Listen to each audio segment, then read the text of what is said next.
Bonjour Cyril. Alors attends, je vais te passer le micro parce que en fait moi j'ai une mission. Je dois faire des interviews de tous les gens qui tiennent un stand. Et a priori tu tiens un stand. Donc je veux bien que tu te présentes et que tu nous dises c'est quoi que tu fais exactement. Je m'appelle Cyril Girard, je suis illustrateur, je suis aussi le président de la maison d'édition Méditerranéus qui a pour vocation de proposer des outils, des livres notamment, à tous les gens qui s'intéressent à la nature méditerranéenne, la nature au sens large, la biodiversité, les écosystèmes, les animaux, donc leur filer des outils pour partir à la découverte. Des livres pour les enfants, là tu vois je suis en train de dédicacer un livre pour un petit enfant, donc des collections adaptées, puis des livres pour les adultes. C'est pour sa copine que je dédicace le livre. Alors tu sais quoi, je vais pas te filmer mais c'est pour ta copine. Ça a l'air bien. Et alors, comment t'es atterri là? J'ai atterri ici par le réseau des éco-acteurs du parc de Camargue que je m'apprête à intégrer, même si j'étais on va dire un long compagnon du parc depuis très longtemps, puisqu'on a mis en place beaucoup de projets, que ce soit des projets de livres, des projets de matériel pédagogique, etc. Depuis des années, on travaille ensemble. Et dans le cadre de la labellisation de ce statut éco-acteur, on m'a parlé de cet événement et je suis venu avec plaisir présenter mes livres aujourd'hui dans ce cadre magnifique. Voilà. L'eau en Camargue, c'est compliqué de ne pas en parler puisqu'elle est un peu partout.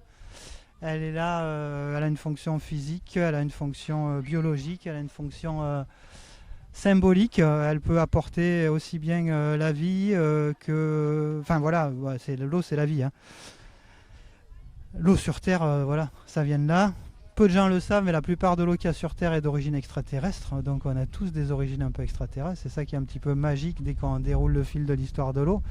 Et l'eau, elle apporte la vie. Et malheureusement, depuis quelques années aussi, on parle beaucoup de l'eau salée, du biseau-salo qui remonte. Donc elle a aussi ses contraintes et elle pose des questions en termes de gestion, en termes de qu'est-ce qu'on en fait. Il y a tous ces aspects-là à prendre dans l'eau. On est tous faits en majeure partie d'eau. Donc il y a plein de choses à dire sur l'eau. Et toi, tu as beaucoup dessiné d'oiseaux. Je veux bien que tu me parles de ça. C'est quoi ton oiseau préféré en Camargue? Oh pétard, j'en sais rien. En tout cas, l'eau, je m'en sers pour l'aquarelle. Oui, mais c'est ça. C'est comme ça que je te connais. En fait. Ah ouais. Je sais pas si j'ai un oiseau préféré en fait.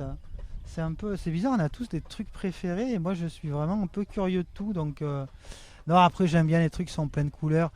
Là je dessine un guépier, là ça fait 2 que je dessine depuis tout à l'heure parce que il a un petit son flûté, il annonce le printemps. Je crois que c'est quand je me suis mis un petit peu à m'intéresser aux oiseaux, c'est un des oiseaux qui m'a le plus scotché par sa beauté, le guépier, parce qu'on s'attend pas du tout, quand on n'y connaît rien, à trouver un oiseau qui est rouge, jaune, bleu. Enfin, il est plus coloré qu'un perroquet, quoi. Tu vois, c'est celui-là le guépier, quoi. Donc voilà, je crois que c'est le premier oiseau que j'ai vu quand j'étais gamin avec mes jumelles où je me dis putain, mais j'ai jamais vu un truc aussi beau que ça, quoi. Donc voilà, et c'est vrai que il se trouve qu'il y a quelques années, j'avais récupéré un guépier qui avait un sac à l'air blessé pendant un mois à la maison. Un quoi? Un guépier que j'avais à la maison. Un sac à l'air, c'est quoi un sac à l'air? En fait, tu sais, il y a les oiseaux, ils ont relié, leurs os sont creux et reliés à leurs poumons, il y a des sacs à l'air qui leur permettent de gonfler et qui leur apportent de la légèreté, quoi. Voilà, là le sac à l'air était percé, était gonflé, il ne pouvait plus voler. Et pendant un mois, je lui donnais des trucs à bouffer, donc j'étais à la chasse aux libellules dans mon jardin continu et c'était très rigolo de vivre avec un guépier. Donc voilà. Mais enfin, ouais. Mais après, je suis curieux de tout, ouais, je te dis. Ouais, mais ouais, il a quand même ma petite préférence, allez.